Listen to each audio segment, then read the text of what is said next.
October 7 ഇന്നത്തെ daily reflection. പ്രതിദിന വിശകലനം എന്ന തലക്കെട്ടോടുകൂടി 10ാമത്തെ പടിയുടെ ആദ്യത്തെ പാർട്ടാണ്. ആ സ്വന്തമായ വിലയിരുത്തൽ. അധ്യാസക്തനെ സംബന്ധിച്ചിടത്തോളം അവന് മറ്റുള്ള ആളുകളെ വിലയിരുത്തിയിട്ടുള്ള ശീലം മാത്രമാണ് ജീവിതത്തിലുള്ളത്. മറ്റുള്ളവരുടെ തെറ്റുകളും അതേപോലെ സാഹചര്യങ്ങളെയും കുറ്റം പറയുക. പല രീതിയിലാണ് മദ്യാസക്തൻ കാര്യങ്ങളെ കാണുക. ഇവിടെ സ്വന്തമായി വിലയിരുത്തൽ തുടർന്ന് ചെയ്യുമ്പോൾ നമ്മൾ ഓരോ ദിവസത്തെയും വളരെ കൃത്യമായി വിലയിരുത്താനുള്ള തയ്യാറെടുപ്പ് ഉണ്ടാവുന്നുണ്ട്.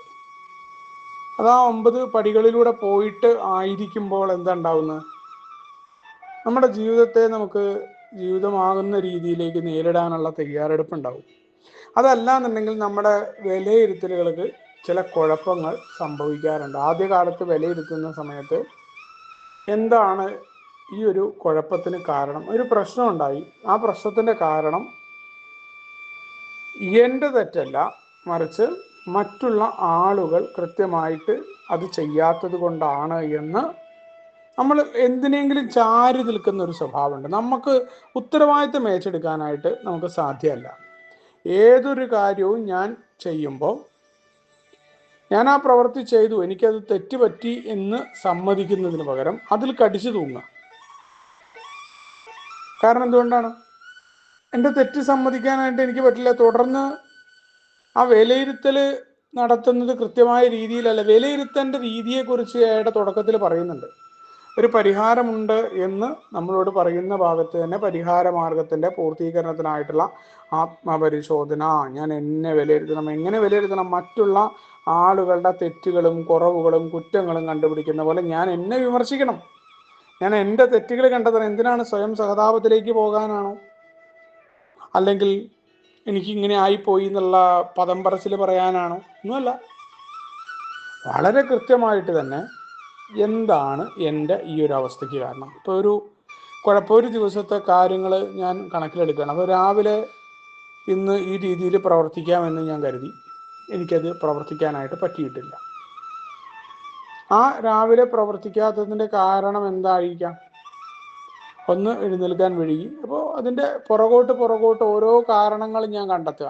ആ കാരണങ്ങൾ കണ്ടെത്തുമ്പോൾ അതിൽ മറ്റുള്ള ആളുകളെ പരിപൂർണമായിട്ട് ഒഴിവാക്കണം. എൻ്റെ പാർട്ട് എന്താ? എനിക്കെന്താ ചെയ്യാൻ പറ്റുക? ഞാൻ എങ്ങനെ മാറുന്നതാണ്? മറ്റുള്ളവരും ആളുകളും മാറാതെ എനിക്ക് എന്നെ മാറ്റിയെടുക്കേണ്ടതുണ്ട്. അപ്പോൾ എല്ലാ ദിവസവും ഞാൻ നടത്തുന്ന വിലയിരുത്തലിൽ എനിക്ക് മാറ്റമുണ്ടാകേണ്ടതിനെക്കുറിച്ചുള്ള ബോധ്യമുണ്ട്. ഇന്നലത്തേക്കാൾ മികച്ച രീതിയിൽ ഇന്ന് പ്രവർത്തിക്കാനായിട്ടില്ലെങ്കിൽ അതും ഒരു പാഠമാക്കിയെടുത്ത് നാളെകളിൽ പ്രവർത്തിക്കാമെന്നല്ല, നാളെകളിൽ ആ പ്രവൃത്തിയിലേക്ക് കടന്നു വരാനുള്ള തുടക്കം എൻ്റെ ഭാഗത്തു നിന്നുണ്ടാവണം.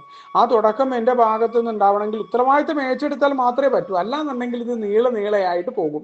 നാളെകളിലേക്ക് മാറ്റിവെക്കുന്ന ഓരോ കാര്യവും നീളെ ഇത് പറ്റാത്തതിൻ്റെ കാരണം ഏടെ പ്രോഗ്രാം വളരെ കൃത്യമായിട്ട് പറയാറുണ്ടായിരുന്നു. ഈ പ്രോഗ്രാം ചെയ്യുന്നതിന് മുന്നേ എന്നെ സംബന്ധിച്ചിടത്തോളം തുടർച്ചയായിട്ടൊരു കാര്യങ്ങളിലും ഉറച്ചു നിൽക്കാൻ പറ്റാറില്ല. അതിങ്ങനെ നീണ്ടു പോകാറുണ്ട്. ഏടെ പ്രോഗ്രാം ആരംഭിച്ചതിന് ശേഷം ആദ്യമുണ്ടായത് ദുർബലതയുടെ അടിത്തട്ടിൽ നിന്നാണ്. എനിക്കിത് പറ്റുന്നില്ല എന്ന് പരിപൂർണമായി സമ്മതിച്ചാലേ വേറൊരാളെ കേൾക്കാനും വേറൊരു വഴി കണ്ടെത്താനും പറ്റും. അതാണ് ഏറ്റവും പ്രധാനം ഉണ്ടായിരുന്നത്.